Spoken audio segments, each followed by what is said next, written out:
the gameplay drastically changes depending on how you're playing, and each role is important. The characters, the ships, and the environment and everything is perfect for what this game is kind of being developed to be. I'd give this one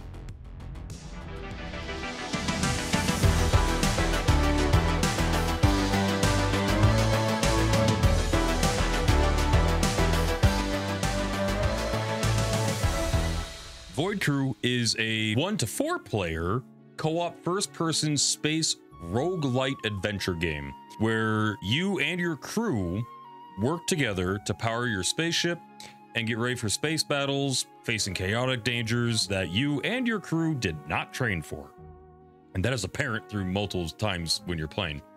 Essentially, you guys are just going to work together on piloting a singular ship together to complete missions and whatnot. That's the overall what you're achieving.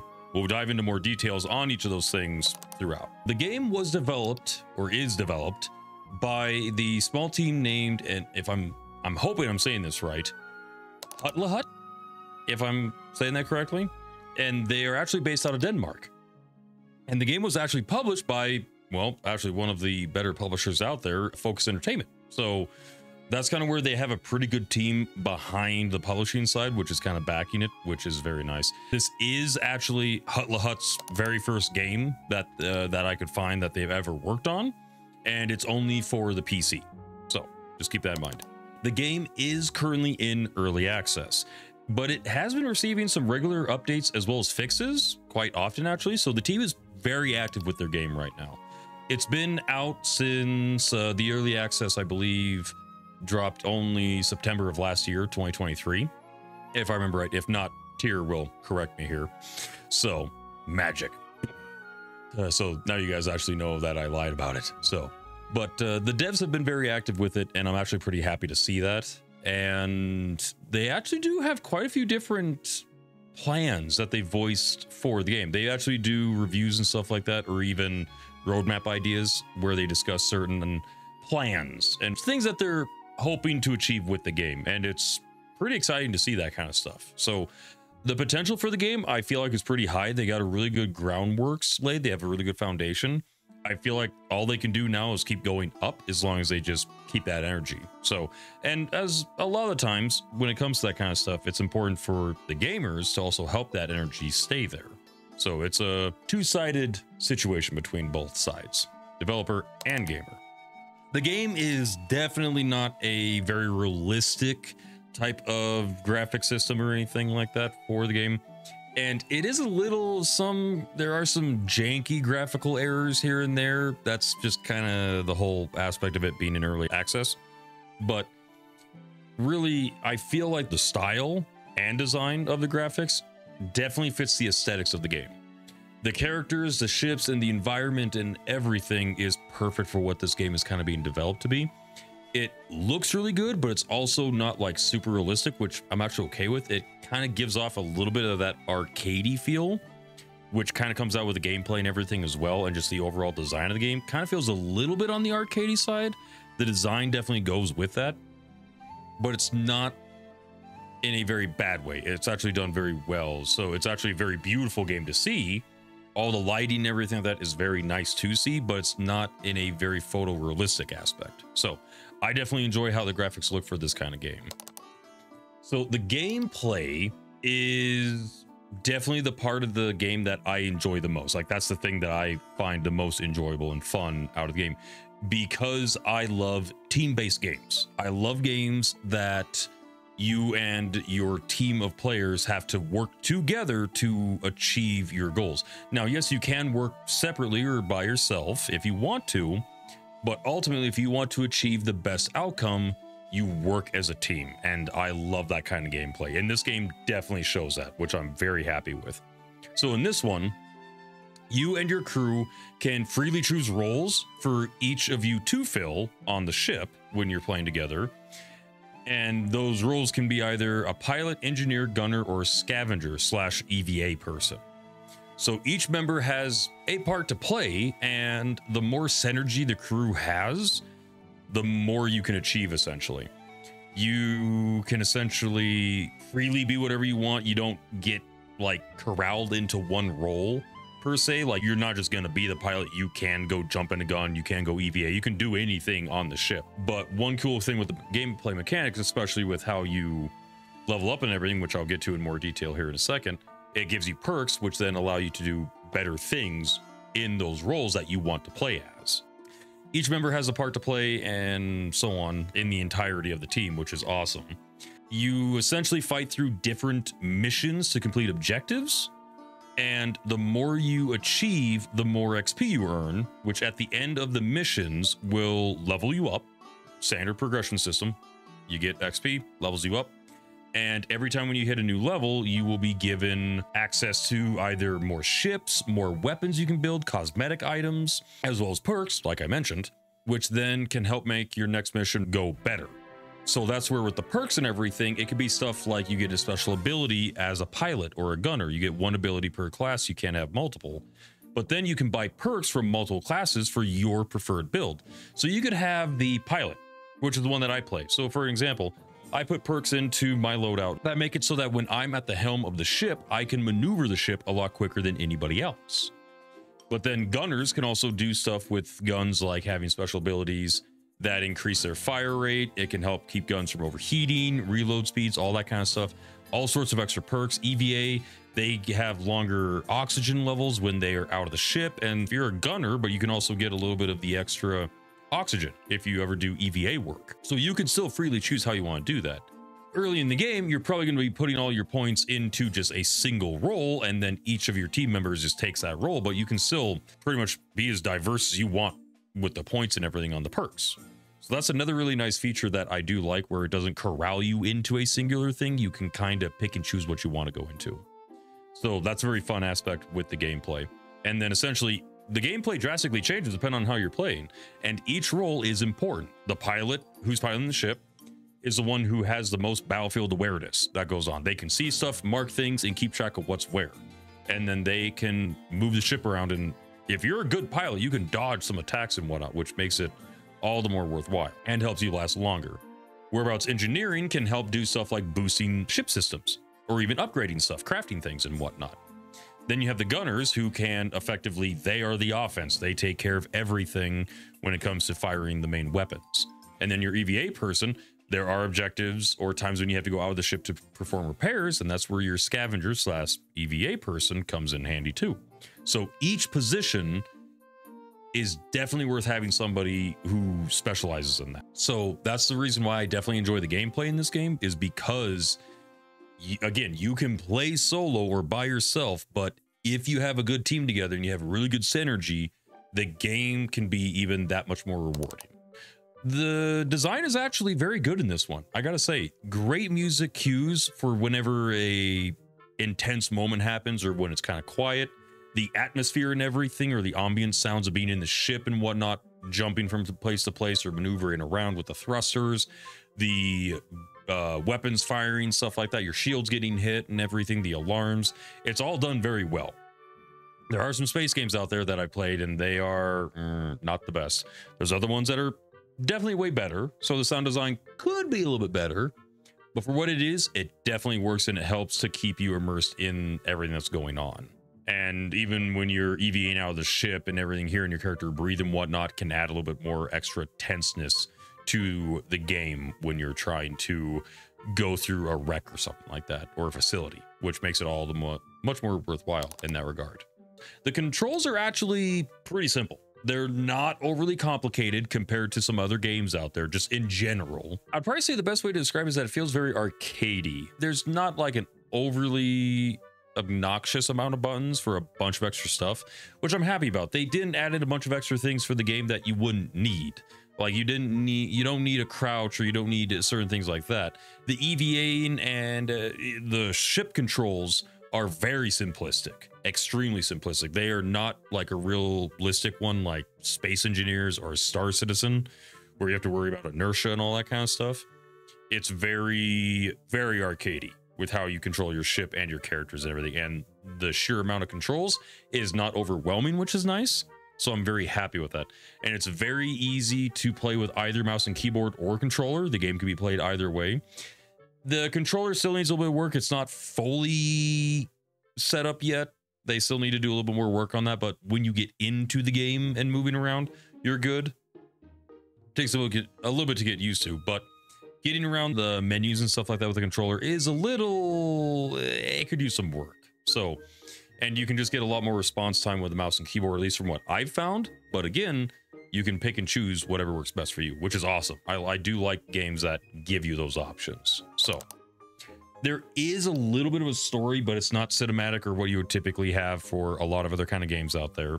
There is some good lore in the game, and I feel like it's not overbearing, but it can definitely be expanded upon, which I'm kind of hoping they do. I'd actually like to find out like a little bit more about the universe that we're in and whatnot. As far as we can tell, pretty much this is in like the far future. Humanity tried to explore and such. But again, there just isn't that much to the story beyond essentially this part. But the lore is actually, again, it's interesting. It's interesting. So kind of a few notes and everything that I found here throughout the game and a few other kind of aspects here and there. So from what I've gathered, when the followers of Medum, which is what you play, you are the followers of Medum, set out to find the garden. I've been finding references of that. Essentially, they met a wall, what they called the Hollow. Viciously and without warning, the horde of arrogant machine terrors laid waste to every exploration space vessel, dissolving the Great Pilgrimage and putting an end to humanity's golden age of space travel. And even now, millennia later, the Hollow Swarm continues to hunt and destroy the forces of humankind.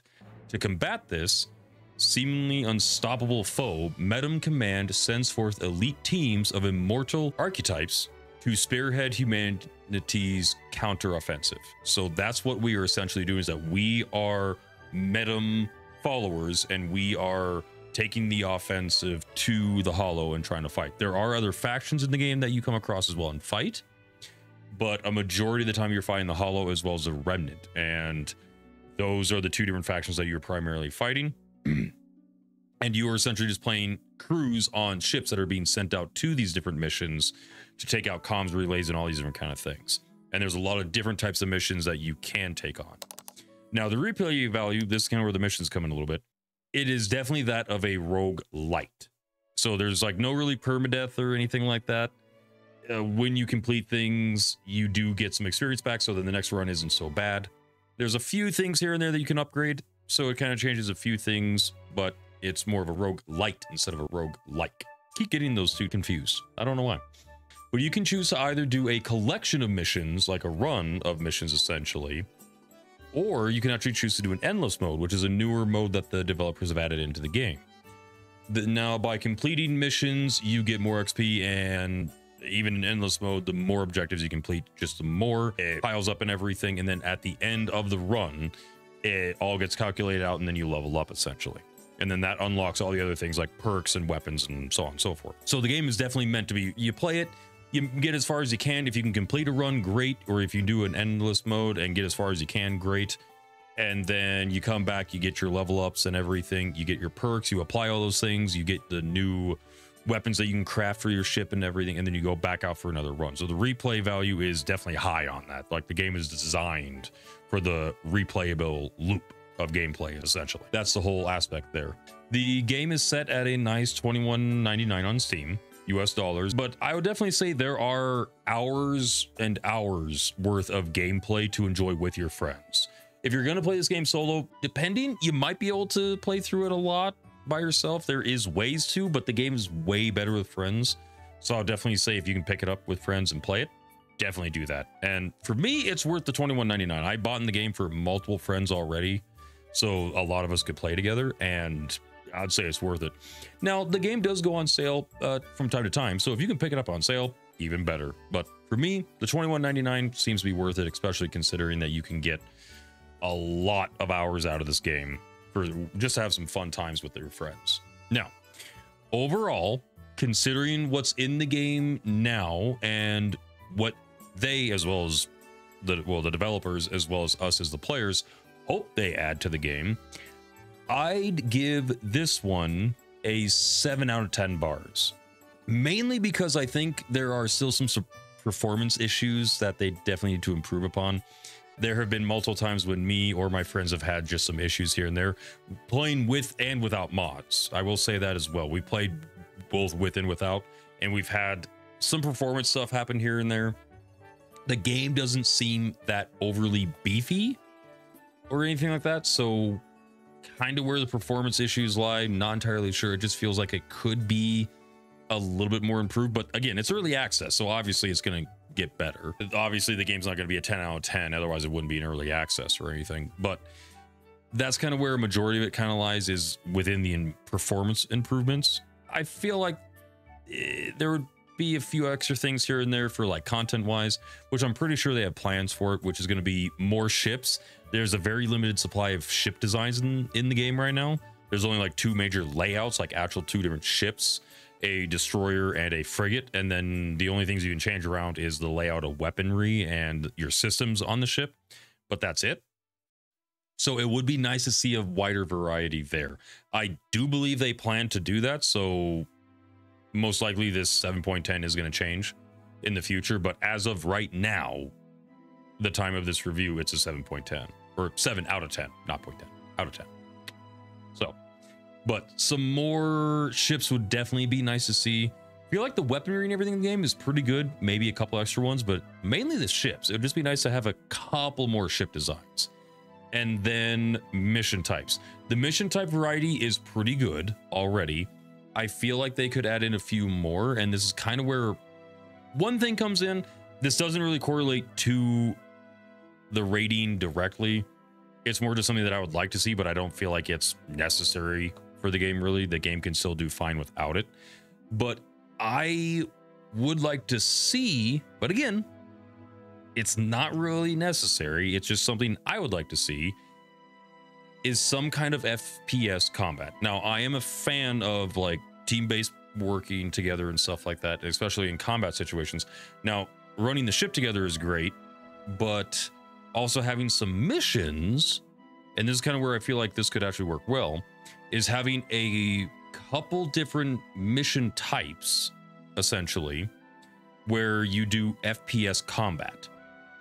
So you simply fly in, and then the whole thing is where you either go onto an enemy ship or maybe a base or something like that. You have to do an objective, kill the power or something like that, and then you have to get back to your ship and you could take it out or something along those lines, maybe. Not something where you have to worry about splitting your team up between flying your ship and being in the FPS combat situation, but actually just like going somewhere and like, okay, this next objective you're gonna jump in, you're going to just immediately dock with a place, and then you're gonna go in and you're gonna have a short combat section of FPS combat. Having just a simple weapon or something like that, this would also allow for me some extra perks to be added into the game, as well as some other weapons and stuff like that, and a slightly different mechanic. Understandably, it would take a bit to add and whatnot, so it's not like this is the end of the world. It wouldn't be necessary for the game. It would just be an extra way to throw in a little extra spice or variety with things, just to spruce it up a little bit. But again, I feel like they could just add in some extra types of space missions that you could do on the ship and whatnot, and it would still be just as fun. Like, I'm still going to play the game even if it doesn't have it. So I just feel like that would be one extra little thing that they could add in far down the future potentially. But otherwise, yeah, there you guys go. That's my review of Void Crew. I've been playing it for quite a while and everything, and I've been enjoying it with my friends. So if you haven't picked it up yet, I definitely recommend you do so.